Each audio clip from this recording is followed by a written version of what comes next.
Shabbat Shalom. I hope you and yours are healthy and that the end of this hard year is bringing you a bit of rest.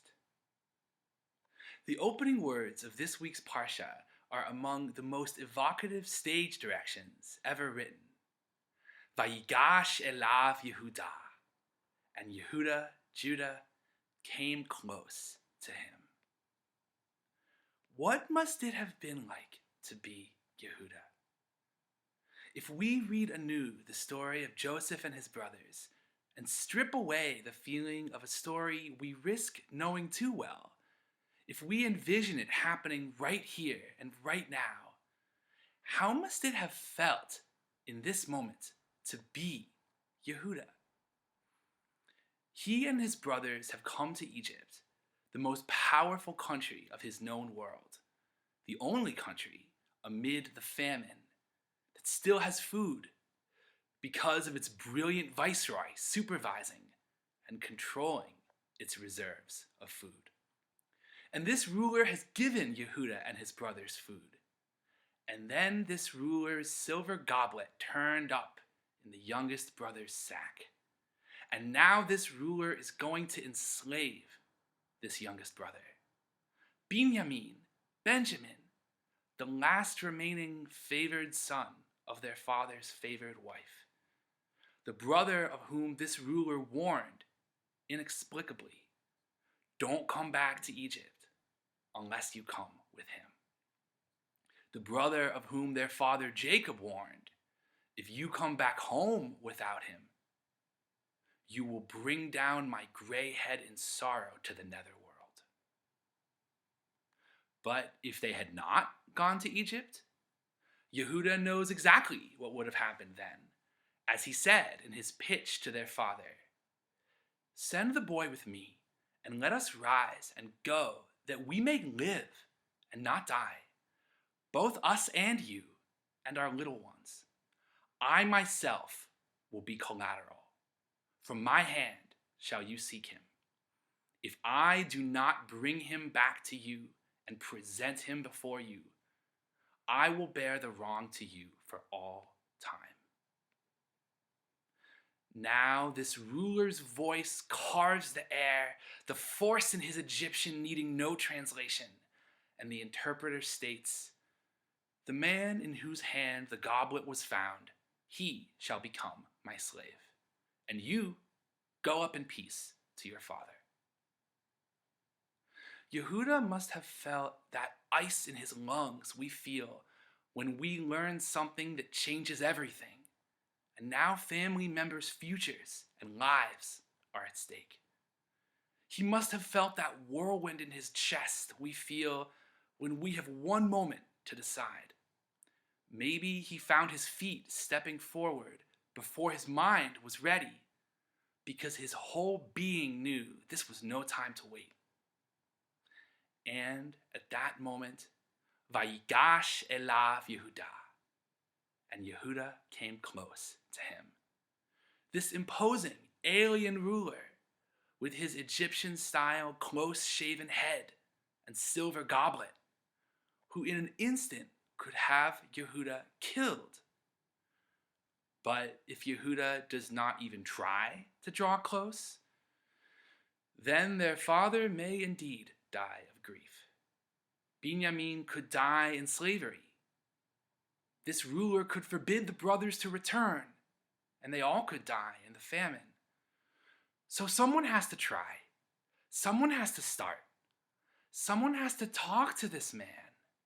The moment is calling Yehuda.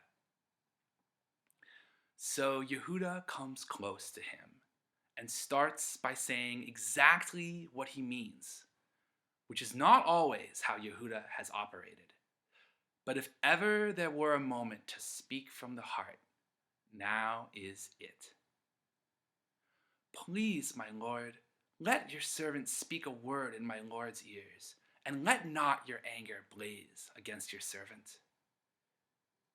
And Yehuda forms the words the moment demands, the words his family is depending on, and pushes those words through his lips.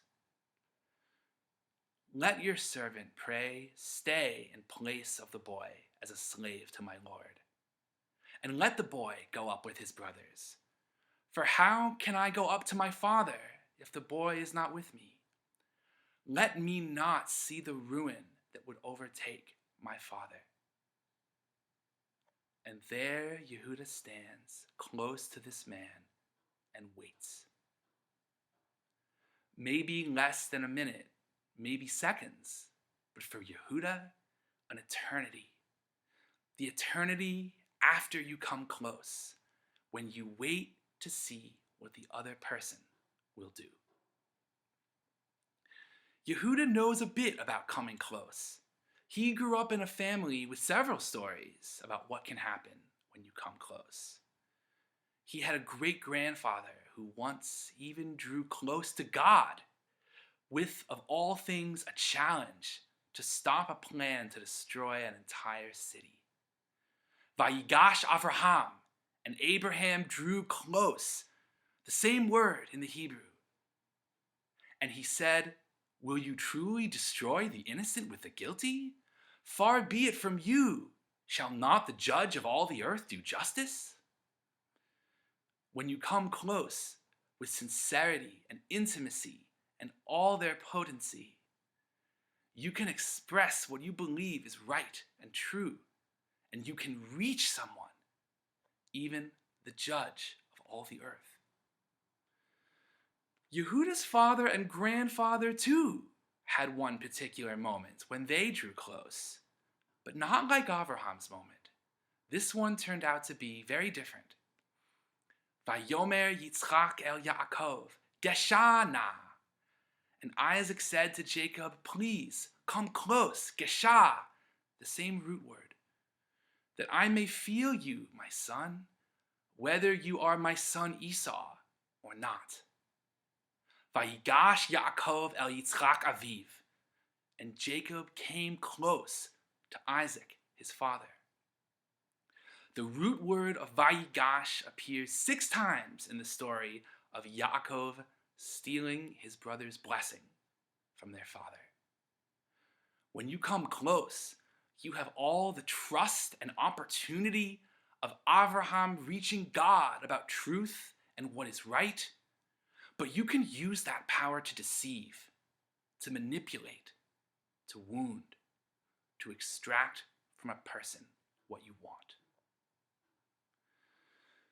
There is a third option for how to use this uncanny human power.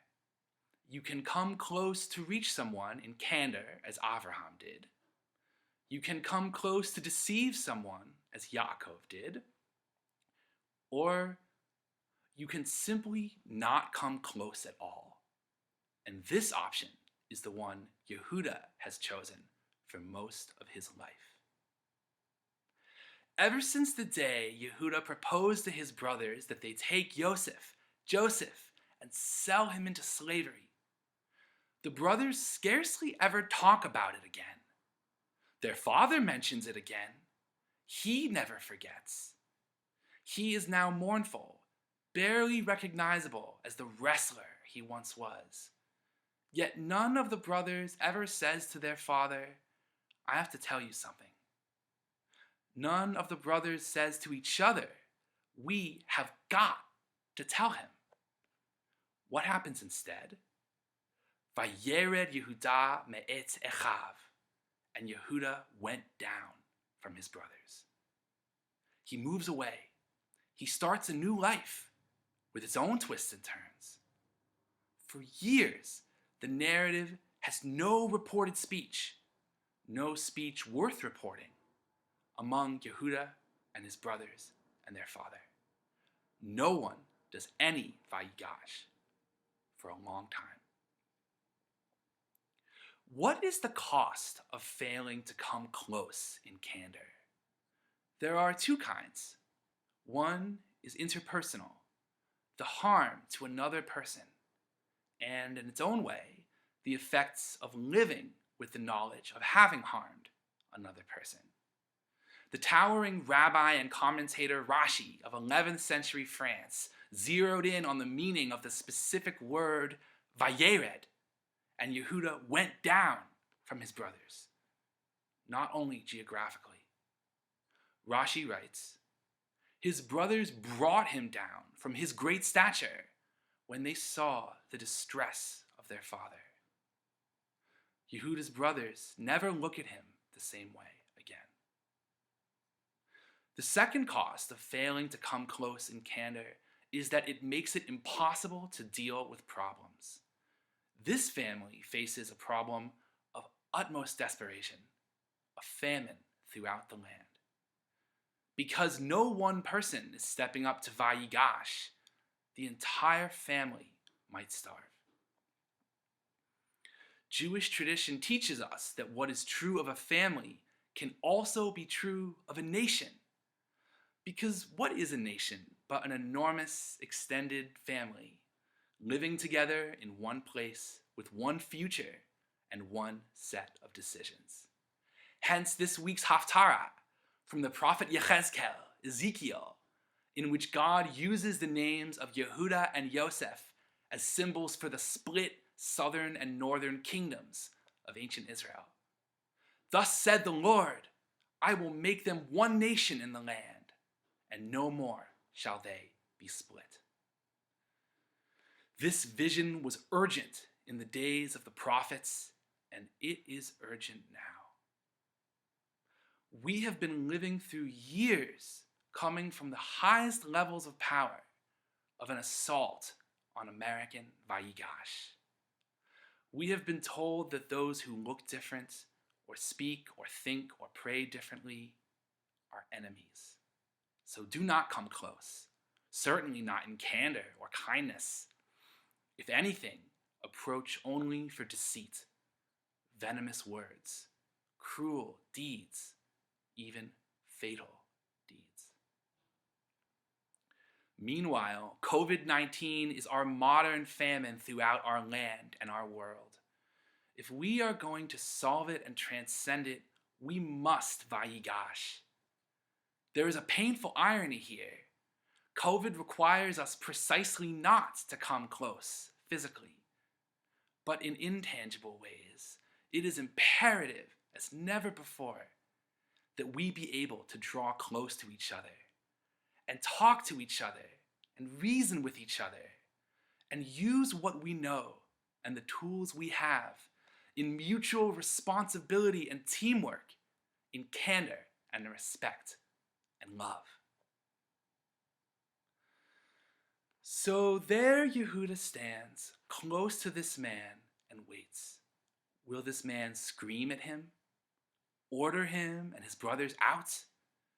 And maybe it now dawns on Yehuda that as anxious as he feels coming close to this ruler, he is also, in fact, now challenging him. I will come close. I won't be the one who refuses. And by coming close, I am calling you to come close in return. Not everyone does come close in return. The Egyptian viceroy might not. The momentary eternity of silence is broken. The viceroy orders his officials out of the room. And this mighty ruler starts to weep and says, Ani Yosef, ha'od avi chai. I am Yosef. Is my father still alive? No one speaks. Ki nivhalu, for the brothers were alarmed. Yet Yosef knows what to do next. Perhaps he learned it from Yehuda just a moment ago. And Yosef said to his brothers, come close to me, pray.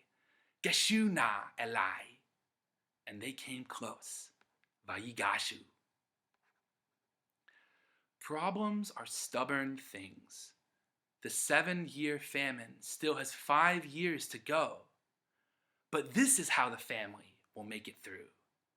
This is how the family of Yaakov will become Bnei Yisrael, the children of Israel, our name to this day.